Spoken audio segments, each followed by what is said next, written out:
This old school offshore rig has made a big resurgence in 2025. Because anglers in the Bass Pro Tour aren't able to use forward-facing sonar for 2/3 of their day, they're having to go back to some techniques that worked great in the mid-2010s. One of those is the scrounger head. This is one of my favorite offshore baits, and it's been in my lineup since about 2012. It's basically a head with a plastic bill on it, and when you put a straight tail minnow on the back with tall sides, the bait will rock side to side pretty aggressively, and it calls fish up from deeper water. One of the most popular trends over the past couple years with forward-facing sonar is using oversized minnow baits on jig heads, and those baits will rock side to side when you shake your rod. And this is great when you can see fish on forward-facing sonar, but without it, it's harder to shake that minnow right in front of those fish. And so a lot of pros have been finding that the scrounger style heads are actually more effective when they're not using forward-facing sonar. So in this video, I'm going to show you my full process for finding and catching bass on this Picasso Suijin head. Let's get into it. There they are. There's some fish that are actually setting up. You can see I'm getting lined up right on those waypoints. You guys know Beaver Lake. Suijin, dude, absolutely choked that thing. What's up, y'all? Welcome back to Fish the Moment. Today I'm out here on Beaver Lake in Arkansas. It's the middle of July and the lake is still 8 feet high from all the rain we've had, but I think the fish should be pulling offshore on ledges right now. So I'm gonna show you my full process for graphing and catching fish on offshore ledges. Before we get into it, I wanna give a huge shout out to the sponsor of all these long form Fish the Moment videos, and that's Bridgeford Foods. Bridgeford has been a longtime sponsor of Fish the Moment, and it's a great brand that supports bass fishing. It's one of the few non-endemic companies that actually sponsors professional anglers, and they also make a great product that I always have on the boat with me, especially on these really hot summer days. A lot of times you'll get pretty hungry when you're graphing around, so having a snack in the boat will help keep your energy up and keep you going here during the dog days of summer. So huge shout out to Bridgeford Foods for sponsoring the Fish the Moment YouTube channel. Okay, let's get into it here. I'm basically going to just pull up my mapping and I want to show you where we're at. We're on the main part of the lake here. It's a narrower stretch of beaver. We're further up the lake in the dirtier water, and there are several ledges where I've caught fish before in videos and I've shown before, but I want to regraph these because the lake is a lot higher right now and I haven't been out here for like 2 months. I found a few fish here a couple of months ago just off one of these kind of flats that drop off in the channel. This would be considered a ledge, and there's a high spot on this ledge that had a few fish on it, but there's also some flats and things, and I think we may actually end up finding some fish more on the flats today because this lake is so high as opposed to right on the channel edge. So we're going to kind of experiment around. What I'm going to do is just pull up my mapping along with my 2D sonar and my side scan view. I'm going to zoom that mapping in, and we're just going to graph around and follow the edge of this creek channel. I don't expect the fish to be super deep today, but what we're actually going to do is pull up our down scan view really quick. I'm going to change my contrast here and I'm going to crank it up all the way to 100 to see if we have a thermocline. And it looks like we don't really have a thermocline set up right now. There's a lot of current going through Beaver Lake right now that kind of pull the lake down. So normally you would see a nice thermocline right through here in the middle of the water column, but we don't have that. So we're going to drop this back down to kind of where I had it and then clear out of there. We did see a little bit of bait fish back here though that was setting up in that 15-foot of water range. That lets me know that there's probably a good chance that there's going to be some fish setting up in that 15-ish foot zone. So that's actually going to be a really good sign. We can see we already have a ledge that's topping out here in that 15 foot, which is a really good depth range. And we're just going to get out here and graph these ledges. Whenever I'm graphing the ledge with my electronics, I like to try to graph up on top of the drop so that I can basically scan down the drop as well as see the middle of the creek channel with my side scan and the top of the drop with my 2D sonar. So we'll kind of get in position here and kind of show you what that looks like. So we're going to get right in here, and as you can see, we're up on top of this drop now, but we can also see out to our right, on the right side of that side scan, the edge of that creek channel. So the edge of that creek channel, I'll kind of point it out, is right here. So that's the edge of that drop, and we can see if there's any bait fish or fish suspended in and around there. There's some really good rock in this area. We can also see if there's some fish setting up on this drop, and we can actually see one little tiny fish popping on 2D, but nothing that really jumps off the screen quite yet. And I really like to set up in this kind of position where you can see I'm right where that break is on the mapping, from where it gets flatter to steep to then dropping off in the channel. It allows me to, again, side scan out to the right and the left, see the edge of the creek channel, see into the channel if there's any bait fish out there, and also graph up on top to see if we can see some fish on our 2D sonar. So we're on a good angle. We have a little bit of brush right here, I expect to start seeing some fish as we kind of get up on top of this little high spot. Usually on the mapping, if you can find some irregularity around one of these drops, you're gonna have a better chance of actually having fish. There's actually a fish that just popped up right here on our 2D sonar view, and there's actually a few more on the side. So there's a couple of fish actually right here. I'm gonna mark this really quick. There's several fish here, so that's on the side scan. There's a bass right here on our 2D sonar, so let's mark that. And we also saw a few what look like could be fish right in here. Right there, there's a few dots, but I wanna get back onto the map because we're kind of getting into the juice here. I think that, ooh, there we go, look at that. That's that perfect edge. We're right on the right line right here on this ledge. You can see that hard break. This is exactly where I want my boat positioned. I want to be able to see that really hard break on the right side of my side scan or the left, doesn't matter which side honestly it's on, and see if you can see fish, and there they are. There's some fish that are actually setting up right on this drop. There's a little bit of bait fish activity right there, and there's some fish off the side of that drop on side scan. I'll point them out here in a second. We're gonna have to regraph this again anyways because there's a bunch of stuff happening here. But if we pull up our full side scan view, let's see which page that is. Here we go. So we can see this really nice ledge, and I'm actually gonna take a screenshot of this because that just looks fantastic. And if we pull through here, right in here, we zoom in, we can see a few smaller dots that are in the shadow of this ledge, as well as a few dots over here. This is why I graph so that I can see the edge of that ledge here on side scan, because I can actually see there's a few dots right here, here, and here. Those are fish you can see on the bottom on side scan, but you also see a few fish called out in the on the shadow of the ledge. So you have fish right here. These are 100% fish, as well as right here. I'm gonna mark another icon because I have a few of those fish marked. I'm gonna mark this with just a blue dot as well, so I know exactly where that was. And then we're gonna go back around and we're gonna regraph this really quick. So we stumbled, these fish are actually right where they were a couple of months ago, which is kind of crazy that they're still here. But we're gonna graph over this. They were really small fish when I found them earlier this year, so hopefully there's some better quality fish. I didn't really get a good look at the size of them, but I did see that there's bait fish in this area. We can even see some right here on our side scan as well. And so we should be in business right here. These fish are actually a little bit tricky to see on 2D from the look of it, and that's actually a really good sign. I like to find these groups of fish that are so tight to that ledge or that edge that you can only really see them on the side scan view, because a lot of times those fish get a lot less pressure than other fish. But we can actually see a few now popping up that are off the bottom. Oh my gosh, look at those right there. That is absolutely awesome.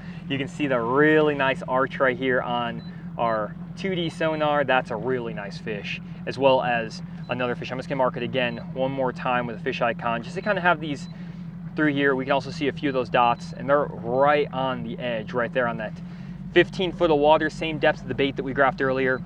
We're definitely gonna catch some right there. I do wanna keep going though. There's a little bit of another drop just around the corner. I don't wanna stop and just fish there because we just graphed over top of it, and I wanna make sure that we don't miss anything else. Actually, it looks like there might be a few fish even setting up right in here on this part of this drop. I'm gonna mark this as well. There's a few fish a few deals that look like they could be fish right in here. If we zoom in, you can see a few dots, 1, 2, you can see a few more dots right there. So there's definitely fish in that area too. This is why I kind of keep graphing a little bit just past these areas, because there might be more fish in this area than just right there. Because a lot of times when you find a little wad of fish, there's gonna be the main group, which might be that little wad we found, or maybe it's not the main group, and then there'll be these secondary groups that are splintered off. So if I pull up the mapping, a lot of times you'll find that, like, there might be a wad of fish here, but there might be a couple more spread out, and you might not be able to catch as many out of those little secondary schools, but a lot of times those fish are easier to catch because they get less pressure than the more obvious groups. Not that I don't really think that first group I graphed was super obvious, to be honest. I think it was a relatively sneaky school.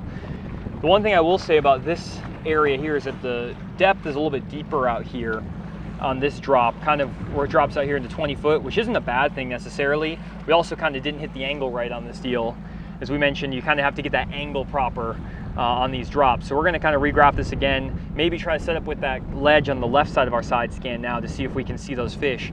And we didn't really see much on our 2D sonar down scan, which is what a lot of times I show finding fish on this channel. But that side scan is also a really valuable tool, especially as these fish get setting up with the current on these ledges. They'll sit so tight to the bottom at times, they're really hard to see on traditional sonar. Though I think I may have just spotted out a couple more right here. Yeah, there's a few more right here as well. They're deeper on this drop. Let me pull this up and and see if we can see the size. So there's some fish right in here. They're really tight to the bottom though, right in here. 1, 2, these are super tight to the bottom. We're gonna mark these. These might not all be bass, to be honest, like especially those fish right there. It's hard to tell when you don't get a full look at them. And so what I'll probably do is just pull up and fish a lot of these little sections, because usually you're gonna run through these and they'll be like one really good group of better quality fish, and then the rest are going to be smaller fish, especially out here on Beaver. And sometimes they're even non-bass, so you'll have, you know, walleye and striper and white bass and other stuff that get out here too. And when they're so tight to the bottom, it can be kind of hard to tell what you're dealing with. So we're going to graph this again. I got a good angle on it this time. Let's just see if we see anything else that really pops off the screen. I didn't really see anything on that pass that was like amazing. There are a few fish potentially on that left side of that side scan. There are some fish down on that little corner there, which I would expect with the current and everything. Oh, there's more fish over here too. Wow, there's a bunch of them right here. Right in here. Oh, that's really deep though.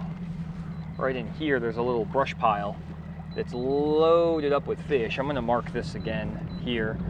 These are deeper fish, but without the thermocline, these fish can be deeper. So that's one thing. When you don't have a thermocline set up, even if those bait fish are mainly in that 15-foot zone, the bait fish are, you know, there's some bait fish that are out here deeper in that like 20, 25 foot. You can see them down here on the side scan.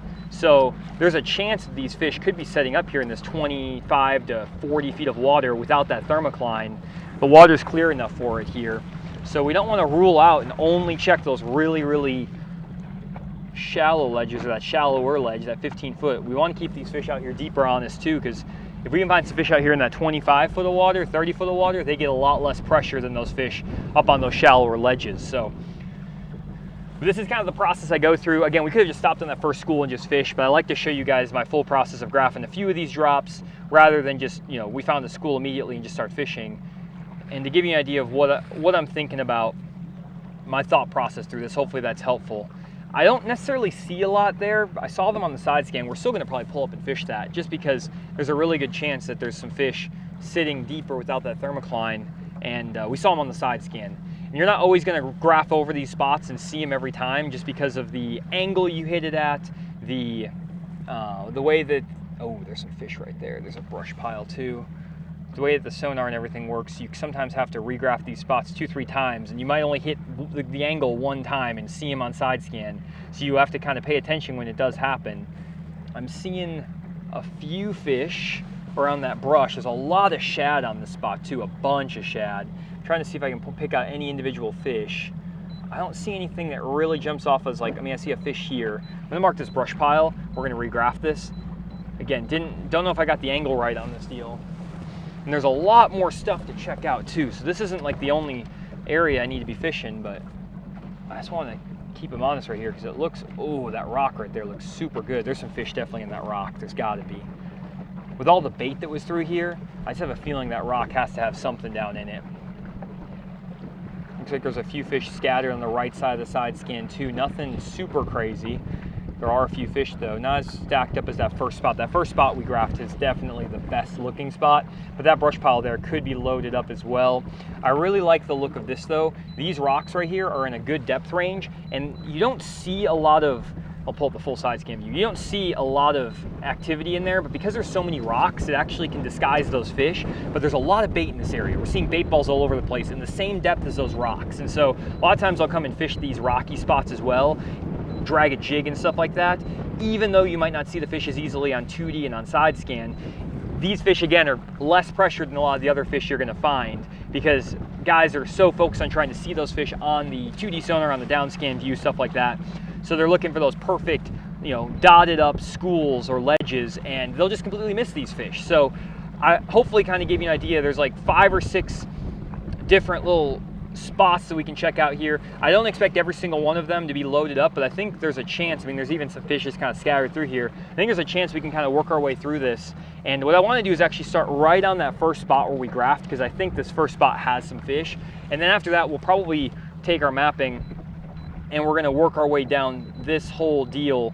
And the wind is actually blowing into my face right now, so it's blowing from the top of the screen. But I want to get positioned right here on this drop. Let's zoom in, and we're going to get lined up with our range rings right in here. We're at about 100 feet. this wind's gonna blow me back. So I'm gonna just stop right here, line up with our waypoints to see if we can get a couple fish in the boat. So let's get rigged up really quick before I make a cast on this ledge. I'm gonna be throwing this Picasso Suijin head today. I wanna try to catch some fish on this rig because a lot of the pros have been throwing it recently on the Tennessee River ledges. And the spot right here sets up very similar to that. This is just a 3/4 ounce head with a 5/0 hook and then a plastic bill that causes the bait to wobble side to side. And it has a really good motion. These fish really like it in this July time of the year. I'm gonna pair it with a little bit smaller bait than I normally throw. This is the Yamamoto 5-inch shad-shaped floater, and I'm just gonna rig it on there like a standard minnow bait, just threading it on there.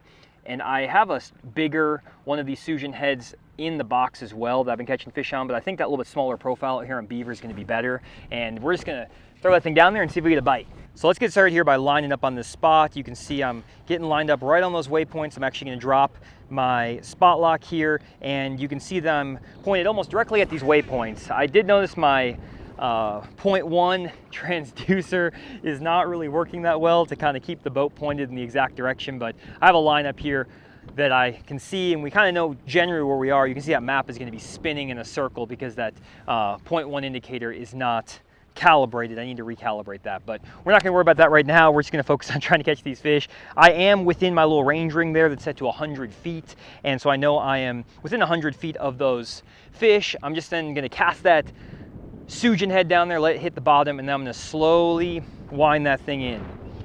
This bait is not a bait you really want to wind in fast. It's not a power bait necessarily in the sense that you want to reel it super fast. Oh, I just got hammered right there, first cast. Instead, you just want to slowly wind that deal back. He hit that thing hard too. Let's see if he'll come back and get it. I'm gonna burn it, kill it for a second, let the thing sink back down. He hit that thing really hard, first cast right there. We're kind of back in business with our mapping too. So you can see I'm lined up straight on that deal. And with this scrounger, basically, these fish are going to be positioned tight to the bottom when I'm fishing this thing, maybe anywhere from like right on the bottom to 5 feet off the bottom. And so what you want to do is get that Suijin, that scrounger down there in the depth that you're fishing. Right now, this spot's only like 15 foot deep. That's why I'm using just a 3/4 ounce head. If I was fishing in like anywhere from 20 to 25 foot of water, I'd probably go down to like or go up to a 1 ounce head, but this is good for this depth. And I'm throwing this on 14-pound fluorocarbon line right now and just letting that thing sink down all the way to the bottom. And it takes a bit to get down there, but once that thing gets down there, you then want to engage your reel. I reel it like a couple times relatively fast just to get that bill engaged and moving, and then we're just going to wind that bait back really slow. And that thing is just wobbling. My rod tip's going thump, thump, thump. It's kind of like a chatterbait or a spinnerbait vibration. And we're just gonna get that bait down there. I don't know if I hit that cast right that last time. I think I might be a little bit off to the left. I might be a little bit too deep. That thing sunk for a while. And we're just gonna wind that thing back super slow. A lot of times I'll let that bait sink back down to the bottom because it does like to rise. It rises up pretty good, and I'll show you here in a little bit what this looks like as well with the forward facing, but I want to show you how I fish this without the forward facing as well, just to give you guys an idea. Again, my mapping's a little bit off, so it's not the best show of that, but basically firing that thing out there. And with these fish, when they set up on these ledges, a lot of times they have a couple different behaviors. One, they're either going to be so tight to the bottom that you need to drag a bait like a jig, which I actually have tied on up here as well. Or they want a bait that's a couple feet above the bottom, maybe even as much as like 5 feet off the bottom. And that's what this bait does really well. Oh, got him. There we go. Nice. Third cast down here. That bait was basically on the bottom when that fish ate it. Oh, good one too. On the Suijin head. This is awesome. These fish are locked down on this drop. Took me a couple casts to get the right angle on him, but that's a really good beaver fish too. You guys know Beaver Lake. These fish are not the biggest, and this is an awesome fish. Look how he ate that Suijin too. He absolutely choked that thing. Let me get this hook out real quick. There we go, beautiful fish right there. Got him all cleaned up. He's gonna be good to go. Get him back down in the lake. He choked that Suijin though right there. awesome. It's definitely the right bait when they're eating it that good. And again, that has that Yamamoto shad shaped floater on it. I actually need to get another one because he tore that thing up pretty good. Let me get another one on there real quick. Well, I guess that was a pretty decent demonstration. 3 casts in, caught one. Again, got that 3/4 ounce Suijin head, that 5-inch Yamamoto shad shaped floater. So a good little pairing right there. I normally throw actually a little bit bigger bait with these Suijin heads. I like to go to like a 6 or 7-inch bait, but just out here on Beaver, you're dealing with a lot of like 1.5 to 2 pound fish, not as many 4 and 5 pound fish. So I go to a little bit smaller bait in this situation. You can even go smaller if you're dealing with a lot of spotted bass, go to like a little 4-inch bait, but this bait size is good for me here. Again, gonna cast that bait out, let it sink down the bottom. I got my line up now on a little stick up that's out there in the water. I got my boat spot locked in the exact same spot, so we're good to go. Now I'm just gonna slowly wind that bait back in and try to bring it through that school again, see if another one will come and eat it. I got hit both times I hit my line up right. I might need to refine that lineup again because the wind is blowing pretty good right now, and that can kind of shift the casting angle, shift where the boat is. The spot lock doesn't stay perfectly in position every time, so may have to kind of make a couple casts to refine the perfect cast. But oh, one just smacked it again right there. Dang. Okay, I just got hammered again. Let's make that cast up there.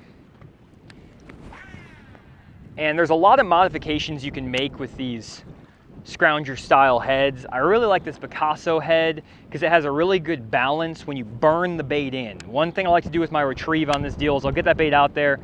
Once it kind of hits the bottom, I'll slowly wind that thing in to kind of keep it in those fish, then burn it a few times and then kill it and then keep reeling it. And a lot of times they'll eat it when you burn it like that, especially with the 7-to-1 gear ratio reel. Sometimes though, it's like you crawling it down there. It kind of depends on the day, but I like this Suijin because it's one of the few heads like this where you can actually burn it like that and it doesn't completely blow out and spin in a circle, which is really cool.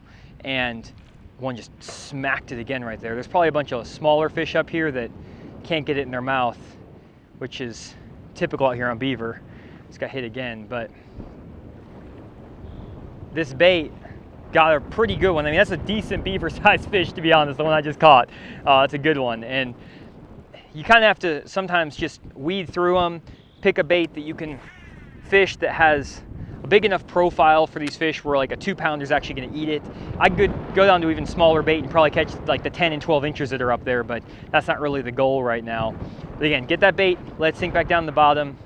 And right now this bait is fishing a little bit shallower, you know, because it's 15 foot of water, so the standard Suijin works pretty good.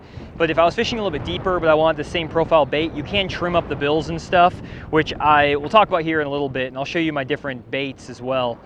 But I want to just kind of keep them honest here with this. Oh, one just smacked it right there again. Come on, eat it. There's just a bunch of little guys down there. They're hitting it every single cast. Gotta weed through them. It's crazy. I mean, I'm literally getting bit every cast on this lineup. I just don't know if these fish, it's hard to tell. Again, these fish may not be the biggest fish in the lake. They could be a bunch of 12 inchers. It's hard to tell because we saw a couple of good ones, I guess, on our 2D, if I remember now right, but we didn't see a ton of good ones. We just saw a couple. So there's probably a lot of like little, you know, again, 10 inches down here, which is typical beaver stuff. And there's usually, that's why I like to graph a lot of these spots like we did earlier, because you might find that only a couple of them, oh, one just hit it again. Only a couple of them, or a couple of the fish are good enough size for you to actually put in your limit. And then you have to go to the next school to keep the size up. So you'll run this school, you'll catch a couple of decent ones, and then you'll have to run to the next school and catch a couple of decent ones. And that's pretty typical out here. I am getting smashed right now. You can't really see it, but like doom, doom, doom, every single turn of the handle, I feel like I'm getting smashed. I actually want to turn the forward facing on just to show you guys what's going on down there, because right now we're not using it. Let me turn it on. So we got the Actari 2 in the water here, and we can see all these fish pretty clear as day, about 60 feet out. My bait's landing out here. It just landed about 80 feet. I'm gonna try to actually reel it through the center of these fish a little bit higher up. Some of these fish are pretty high up in the water column. See if I can work it through them. There's a bunch of fish on this spot. Holy cow, look at all these fish. So many of them. A lot of these look like they're smaller fish though. Just from what I can see, looks like a lot of probably 12 inchers. They're kind of a little bit hard to see on the active target too, and usually when they're a little bit hard to see on active target, it just means they're smaller fish, where they're just kind of these like little smaller blobs. There's like 2 fish on my bait right now, following it. Look how many there are down there, my goodness. That fish is about the same size as my bait, which means it's not a very big one, unfortunately. But there's enough of them down there, I can tell you that. There's a pile of them down there. Bait's falling at 100 foot right now. I'm just gonna get that bait down there. There's so many of them, it's unbelievable. They're actually, some of them are chasing on shad about 30, 40 feet ahead of the boat, chasing on those shad. There's other fish that are down there just on the bottom. I might need to just drag a jig on these fish too, in addition to throwing this Suijin, just to kind of give them something different to look at. A lot of times on these schools, when you catch a fish, they can get a little bit spooky on that first bait you throw. I just got hit again though. I'm getting smacked by these fish. They're not really committing to it. I'm gonna spot lock here for a second, pick up different bait, just because you don't want to get too locked in on one bait when you're fishing these fish. Okay, so I got a couple different tricks for these fish here. First, I'm gonna start by throwing a big 6.5 inch flutter spoon at these fish, just to see if there's any better quality ones down there. I don't think there are, but I like to keep them honest with these bigger baits, just because if there is like anything from like a 3 to 4 pounder in this group, they'll come eat this flutter spoon. The way I work that flutter spoon, I let that thing hit the bottom, sink down there. Then once it hits the bottom, it's taking a bit to get down there. Rip that thing up off the bottom, let it sink back down. And just hop that thing up, see if any of these fish are interested.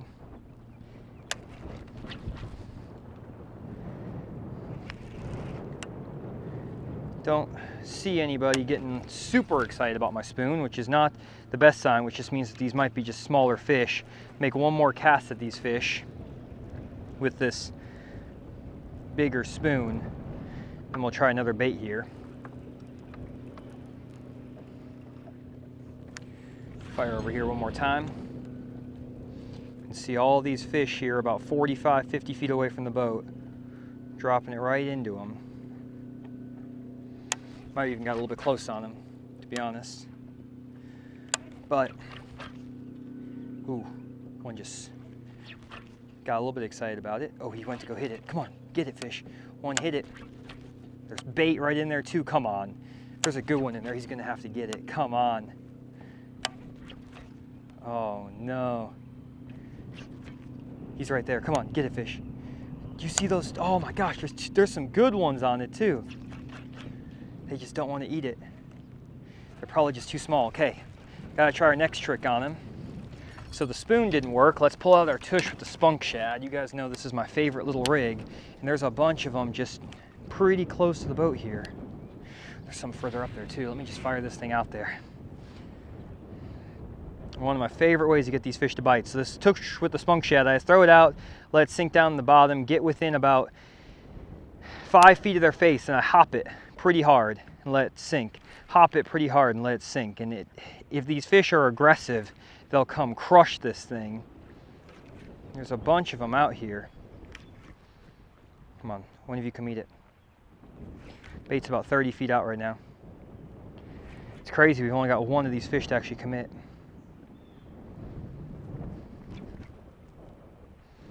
They probably have been getting a lot of fishing pressure too, which doesn't make it easier on me. Got them. Oh gosh, that was what they were. That was a tiny fish. It was the size of my bait. Knew it. Okay, so a lot of these fish are really small. That's why we're not getting them to bite the Suijin or anything, the spoon. These fish are tiny, and you could tell they were kind of the size of my bait when I was working that Suijin back, and that's exactly what they are. They are just little tiny fish. So a lot of times with the forward facing, you can get tricked by seeing all these fish on the screen. You're like, oh, they're all good ones. A lot of times they're not. A lot of them are pretty small. Not that big of a deal though. We can pull up on another group here. We caught what looks like to be one of the few good ones in this group, one of the good ones in the school. I do want to look around just to see if there's any random other fish that are just kind of scattered out here. We did see a few potential fish, I think, on this side of this deal. So I just want to take a look. We have some fish that we marked. We're kind of on top of that school now, the main school, but I want to see if there's any fish just kind of scattered in and out. There's a few just kind of over here. We had a waypoint that we marked actually where we saw some fish out to the right here, so I'm going to just check out that waypoint. There's also some bigger dots over here which look decent sized. Just see if any of these guys are bass. I don't think a lot of these are going to be bass, to be honest, but we're just going to peek around, because a lot of times this is the fish that I find guys are having a lot more success with the forward-facing sonar recently. Is not the fish that are obvious on the edge of the drop, but these fish are kind of just roaming in and around these like drains and ditches and stuff. And these are fish I don't fish for too much, but I try to keep them honest and try to figure it out, because I honestly would just prefer to go do my normal, you know, pull up on a waypoint like I showed at the beginning. But I also want to learn this style of fishing, because this is something that has been very popular obviously the last couple of years. We also have some isolated brush and stuff out here. There's a brush pile right there that has some bait around it about 80 feet out. Let's see if I can just fish this tush over the top of it.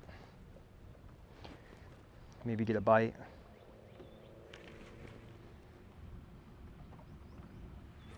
A lot of bait around that piece of brush. Huh. I don't like to waste too much time doing this though too, because you can literally waste your entire day looking around and trying to find these fish and trying to see. The only reason I'm coming over here is because we did see a wad of fish out here to the right. There they are.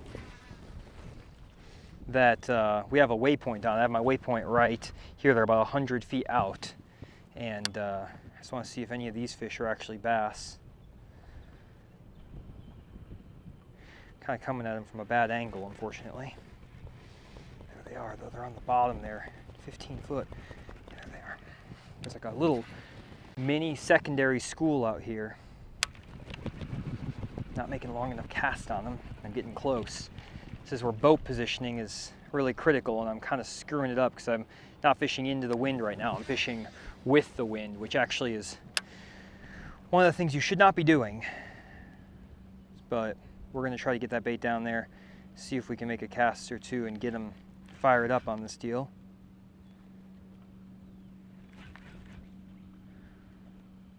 Where'd they all go? If we don't get a bite here, we're going to pull up on our next little stretch of waypoints that we had and keep working. And we might actually just do that right now, because we're just kind of floundering around again. Don't like to waste too much time just getting up on these flats. There are bait and there are fish. And this is how a lot of guys will target their fish, is they'll just get up on like these random roamers that are out here around bait and around different stuff. And again, a lot of these aren't bass, some of these are bass. It's kind of hard to tell a lot of times until you get your bait down around them. So like these fish right here, I got my bait at 60 foot. Let's see if any of them are actually bass. There's just so much trash fish and just other non-bass species in this lake that it's really hard to tell what you're dealing with. I mean, I just brought my bait by all those fish and none of them reacted. So, I mean, I'm not going to get too concerned about it. Let's actually get back on the graph. I'm going to pull back around and check out some of those other spots we graphed. So I've been working my way around this little rocky ledge here, and there is a lot of bait in this area, but I'm not seeing any fish setting up on the bottom. There's a lot of fish just roaming in and around the bait, just kind of out here in the middle. And you can target these fish with like a spoon and jig head minnow and all that stuff, but I'm not really worried about trying to target these random roamers. There's a lot of roamers out here in like 60, 70 foot out. I just don't know if those are bass or not. And without them being set up on some type of structure or cover, it's really hard for me to determine what species they are. There's a lot of walleye and white bass and striper and stuff out here. And again, with that forward facing, it can be tricky to differentiate the species of fish and the size of fish at times. So what I like to do if I am using the forward facing is just get out here and look for those fish that are setting up tighter to the bottom and kind of using it like a secondary graphing tool. You obviously can just graph them like I did earlier and find those fish that are stacked up on the bottom. And we didn't see any fish in particular stacked up on this spot. We just saw a lot of shad. And so we're kind of seeing exactly what we would expect, which is a bunch of shad. I did have hopes that maybe we would find a group of fish that are setting up tighter to the bottom that we didn't see. They're just in and around these shad, but it looks like a lot of these shad are pulling these fish actually up off the bottom and getting them to suspend. There are actually a few fish right there. Don't know what those are. Those don't look like bass. They're kind of chasing in and around that stuff though, but I don't know if those are bass or if those are whites. They're kind of, be white bass. They're just kind of roaming around a lot. They are, some of them are sitting tight at the bottom. There's so much activity around and through here. It's really hard to tell. I mean, are these could be bass right here. They're in and around these bait balls. Hard to tell. There is a little bit of a rocky spot up here. Maybe we're getting into something now. Let's see if one of these fish react to my bait. My bait's right in them at like 30 feet. But there's some fish on this little rocky spot right here. This actually looks interesting. Kind of what I was hoping to find. It's a little bit of a rocky lip. There's some fish just in and around this stuff. This is not, again, my favorite way to go about fishing because it feels a little bit more random. I'm basically just going around here, throwing at these isolated dots, and I don't have these fish really found beforehand, but this is what a lot of the guys are doing at the professional level right now, and so I like to keep them honest and try and experiment, like I said, with this technique, see if maybe I'm missing anything. Because a lot of times that's what I'm worried about when I get out here now with forward facing, is I'm missing stuff. Like, see all those fish just popped up off the bottom 20 feet out? I don't know what those fish are doing or what they are, but they just popped up off the bottom randomly, and there was like 8 of them. And I'm just worried sometimes that, you know, missing these fish when I'm graphing, I'm just not seeing them, and I miss a mega school. And so a lot of times it's good verification to be like, okay, I'm not crazy. I need to just focus on the fish that I know are there, like that first group where I literally pulled up and caught them right off the bat. But again, I like to try to keep them honest. We're gonna look around here for a second.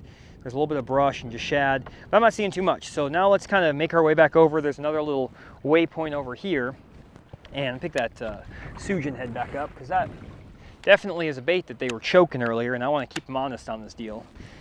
And again, I mentioned that there's like different setups I use with this.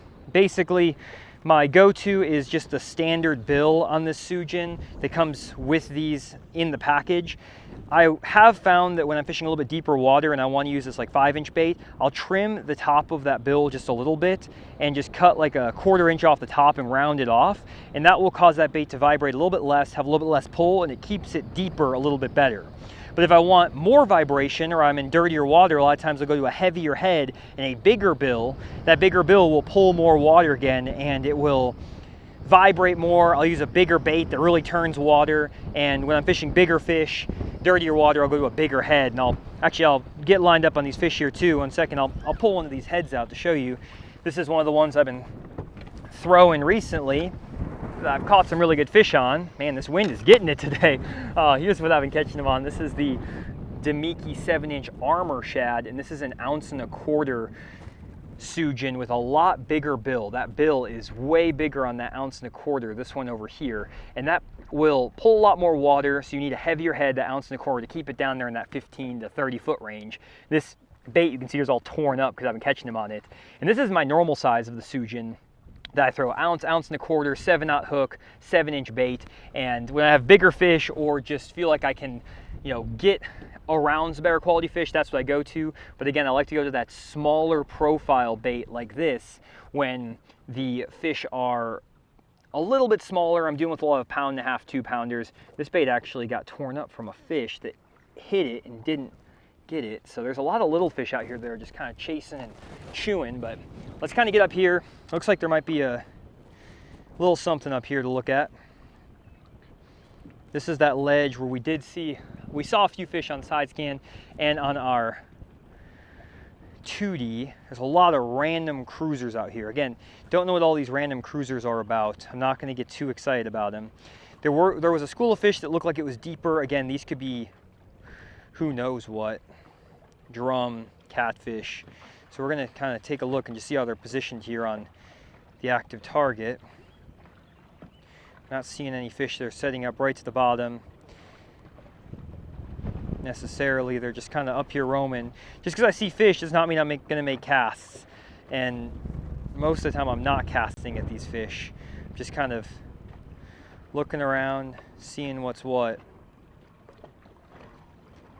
I don't think a lot of these are catchable bass. There's a little wad of fish right there. Don't know what all those are. Those could be bass. Those could also be walleye. They're just kind of cruising along the bottom down there. They're moving kind of quick, and down there on the bottom, those might be walleye, to be honest. with this ledges, a lot of times these bass will set up better and they won't be roaming and moving down the drop. So I think those might be a group of walleye. I've caught walleye off the spot before, so I'm not just saying that to say it. There are some fish though right in here, close to the bottom. They're a little bit hard to see, but we do have a waypoint up here. So this makes me a little bit more confident when the spot lock is here. We might be able to catch something. Just because we have a waypoint, we know there's fish. I got my waypoint right here. We're in that 100 feet away from it, just out to the right side of the boat. So I'm gonna let that bait sink down there and get positioned into the wind here with the spot lock and see if we can get any of these fish to potentially bite. Because again, we know there's some down there. We can see them down there 60 feet out. There's a few of them. They're actually positioned tighter to the bottom, as well as a few fish that are higher up. But hopefully those fish that are down there on the bottom are the ones that will actually eat our stuff.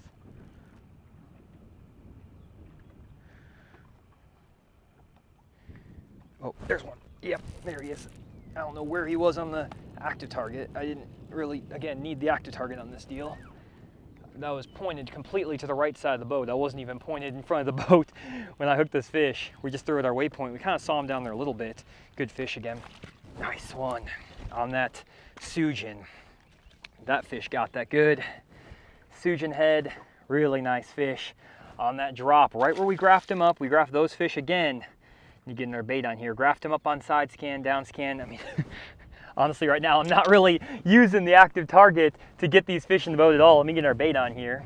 There we go. Let's get re-rigged here and make another cast. But yeah, I'm not using that active target really at all to its fullest potential. I mainly am just graphing these spots traditionally. And if I was going to go catch more fish today, I probably would end up just doing what I'm doing right now, which is pulling up on these spots, using this Suijin now because I know they eat it, and graphing them up just like we did earlier. And I might need to just go through a bunch of these schools to get the few fish that are quality to bite. There, again, aren't too many real big fish out here on beaver, so I could just kind of keep running these ledges, run to the next one, run to the next one, and I probably can rotate these schools too. So like I might be able to pull up on that first group that we caught fish on. I might do that here in a second, pull back up there, and now that those fish are kind of repositioned, maybe those better quality fish have repositioned as well after I caught one, and I might be able to get another fish in the boat. But I want to see if I can get two off this spot, because I only got one off that last spot. I don't know the exact cast I made, so I might have to make, again, a couple more casts to figure out where that sweet spot is. But it's somewhere out through here. See if we can kind of see anything that may clue us in on the active target. To be honest, not seeing much. All these fish are probably just sitting really tight to the bottom. Yeah, I'm not seeing too much. I mean, there's a few fish up there, but nothing really to write home about. You see my bait right there, like 30 feet out. Let's get back up here, see if we can get on that waypoint a little bit better. I guess I can see a few fish. There's a few fish just kind of sitting tired to the bottom up here. They're not really, there's not much happening up there, to be honest. But a lot of times when these fish set up so tight to the bottom, it's hard to even see them on the active target. It's way better to just graph them first with traditional sonar, see them on side scan, and then get up there and fire. And more old school style, I guess. The old school skills are still paying off. And there's a lot of activity in this area. There's just a lot of fish, bait, random fish chasing. Right now the spot lock's just kind of panning around this drop. I'm not actually pointed at anything in particular. I'm not pointing where my bait is, but just gonna work that thing down there again. Oh, I just hit it again. I just feel like there's a lot of little fish off these drops, which is just a bummer. I was on another lake the other day where they were set up just like this, and they were all 3 and 4 and 5 pounders. And that was a lot more fun at times than catching all these, 12, 13 inchers. But you can't always guarantee the size of your fish. A lot of times it's more just, you gotta find enough fish, just keep hunting them out, keep finding more and more and more. Eventually you're gonna run into some better quality fish. It's just kind of weeding through them. I'm not seeing, really honestly, a ton of activity up here. I think these fish are just sitting really tight to the bottom. I want to see if I can find another little wad. I might have also pulled the one wad that of those fish that were there. There weren't too many of them up there. There may have just been a few. And then when I caught that one, I might have just pulled them all up and they all kind of got messed up. That happens a lot with those smaller schools where there's not that many fish in the school. But let's take a look. We're just going to peek down this drop a little bit further because we had another little spot just up here that we haven't fished yet on the edge of this drop where we at least marked a couple of fish. So let's see if there's anything up there. Okay, so let's get lined back up on this deal here. I put new camera batteries in, so hopefully we won't lose any footage. And I'm just gonna spot lock here, use my mapping, because that's what worked on the last couple of spots better than actually looking at them on the active target. We're just gonna spot lock, have our mapping set up. Again, the 0.1 isn't working perfect right now, but I still have my old lineup from where I was casting at earlier, so I'm about in the same spot, and we're just gonna make a few casts with this scrounger or Suijin again and just wind it through that school, see if anyone wants to eat it. We may actually pick up a couple other baits too, just to see if anyone else wants something different. And with this Suijin head, I'm just throwing it on a Denali 7'4" medium heavy power worm and jig rod, and this is a Denali Lithium Pro lineup. And I'm throwing a 7-to-1 gear ratio reel. This is a Bates Hundo. And I like a longer rod that has a little bit of give to it when fishing this Suijin, because these fish need a second to get that bait in their mouth. There's that big bill, and they basically need to be able to collapse that bill down before they get it all the way in their mouth. And if you have a rod that loads up too fast and has too much backbone, you're not gonna be able to drive that hook home. So you want a rod that has some decent bend when you set the hook, but it's long enough that when you are setting the hook, you actually can drive the hook home. So that's why I use the 7'4" medium heavy. It's a great rod too for throwing a swing head as well as a bunch of different baits. It's a great swim bait rod if you're throwing like a little bit bigger swim bait, even like a mag draft or whatever. So really great rod. I do have a discount code on DenaliFishing.com where you can get 30% off all of your orders there. And I'll leave that discount code down in the description. It's a really good code. Again, 30% off, and you get a really high quality rod. These rods are awesome. I've had all of my Denali rods, especially these Lithium Pros. I've had them for like 4 years now, and I've never had an insert break out of the guides. I've never had a rod break. They're really, really good rods, so highly recommend them. And I don't know what's going on with these fish in these schools, in the sense that it seems like I can only get like 1 fish per school to bite, but I might need to try a few other baits. I have one bait I want to try that's a sneaky deal that I know guys aren't fishing. And we might switch over to the active target here in a second and give it a shot, because it's been my secret weapon all year. I'm actually going to do that. Let me get it out real quick, switch to the active target. So for those of you who've watched the channel recently, you know what's about to go down here. This is the Core Tackle Weedless Wacky Shot with a Yamamoto 5-inch Senko. And this has been my #1 bait all year by far. And what we're gonna do is we're gonna get up by this school. I just threw that Suijin through there a few times. Didn't get a bite. There are a pile of fish though up there. You can see them everywhere. What I'm gonna do is I'm gonna get this bait out there, if I can in the wind. And I'm gonna see if I can get one of these fish to react to it. It's a very, very slow presentation, this Weedless Wacky Shot, but it is absolutely deadly. These fish are not used to seeing a wacky rig fish in these areas. My bait's fallen down about 30 feet, and I actually need to probably fish it a little bit further up on this drop, but the fish is falling it down right now at about 30 foot. And what I'm doing with this bait is I'm basically casting it out, and I'm dead sticking it on the bottom on these ledges in these groups of fish. And all I'm doing is literally just dead sticking that bait. I'm not doing anything fancy. I'm barely moving it. I need to work it a little bit further up this drop because I kind of got too close to the edge there. Fire it up there. And all you do with this bait is you cast it out, you let it sink down the bottom, and you just dead stick it in these schools.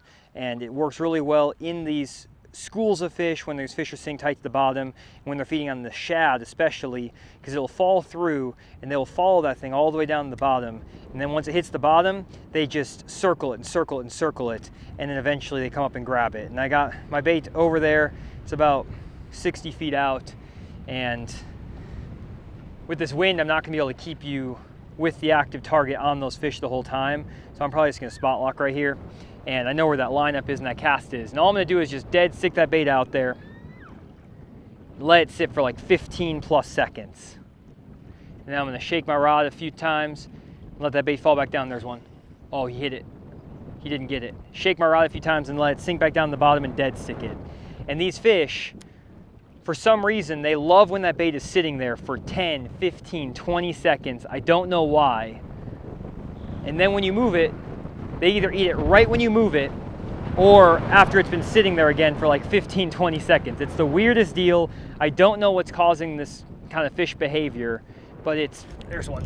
You can see that fish just got it while it was dead sticked on the bottom down there. It's a really slow technique, but when you have a group of fish, it's very effective, and you can catch fish right behind other guys. You can pull up and just basically go to town on these really pressured schools, and these fish choke this thing, absolutely eat it. There we go, beautiful fish right there. You can see how that thing ate that weedless wacky, just down the gullet. This fish might have been a little bit too small for that Suijin, but I mean, you should have been able to eat that Suijin too, so it's not like these fish are all really, really tiny. It's a decent fish right there, almost a keeper out here on beaver. And that weedless wacky right there, the thing about this weedless wacky that's unique is that that weight is a lot closer to the worm. I'll show you here on my chest camera, it's a little easier to see, but that weight is a lot closer to the worm, which gives it a different vibration as it falls. And when it falls, it always falls with that hook point up. So it comes through cover really well. It almost stands up a little bit like a stand-up shaky head on the bottom. It has a really good posture to it. And I think that that posture of that bait sitting on the bottom like that, and those tails just kind of flowing in the current and the wind, just dead sticking down there, these fish cannot resist it. And it's pretty much on these spots, literally almost every cast. As long as you get a cast that was out there, the issue you have, or I have at least with this, is it's such a slow technique that it's a patience game. It's not something you're going to be able to just go and run down the bank or down anything doing this, because you have to have a school of fish and you have to work that bait so stinking slow and just dead stick it for so long. It also takes a long time to sink down the bottom. It's an 1/8 ounce, this head. I'm using the 1/8 ounce size of the weedless wacky. Letting it sink down there and not follow him on forward facing here. I'm just basically throwing that thing out there and just letting it soak in that school. And then I'll hop it a few times, let it sink back down the bottom, and then just dead stick it for 15, 20 seconds. And I've been catching them on every single lake I've gone to all year round. This has been a great technique through the summer. It was working really well in the winter. It worked through the spring. It's been just my #1 technique the entire year, and it's something that I've talked about a lot. I don't think a lot of guys are doing though, still, despite how much I've talked about it. And it's hard to even convince some of my friends to try it because they think, oh man, I don't want to fish that slow, that's too boring. But when you're in a tournament situation or just out here in the dog days of summer and the fishing's tough, you have a school like this where you know there's fish there. For me at least, it's a no-brainer to pick up a rig like this where I know if I fish it, I'm gonna catch fish, I'm gonna get bites, and I'm out here to just get bites, catch fish. I don't care exactly how I'm fishing all the time. I prefer not to be using the forward facing every single time to like target individual fish, chasing them with a minnow and stuff. But other than that, I mean, if I have to do this, pull out the spinning rod and just kind of dead stick it down there to get a few extra bites, happy to do it. And that right there is pretty much my full process for finding and catching bass on offshore ledges in the summertime. If I wanted to catch more fish today with this technique, I probably wouldn't even use the forward-facing sonar that much. I would just graph more spots with my traditional electronics, mark those schools, line up, and cast that Suijin head down there. It seemed like they were eating that pretty good, and I don't think they really found a group of fish that had really big fish in it, so I might need to just keep running a bunch of spots, but it would just be the same thing I already showed you, so hopefully you're okay with me just ending the video here. Let me know down in the comments. I caught a few fish, kind of showed you proof of concept, and showed you what those fish look like also on the forward-facing sonar. So that's the goal with these videos. I sometimes catch really good fish, sometimes I catch these smaller fish, just depending on the lake I'm on. A lot of times the lake and just the chance of which spots I graph determines the fish size more so than anything else, but hopefully the video is still helpful. Again, if you want to check out any of the baits I talked about, especially that Suijin head, I'll link a bunch of stuff down in the description with the different sizes and heads and baits and colors and all that stuff. I'll put a full breakdown down in the description for you guys, and I also will link all the gear, rods, stuff like that. So if you guys enjoyed this video, make sure you check out down in the description for all those links, and other than that, see you guys in the next video.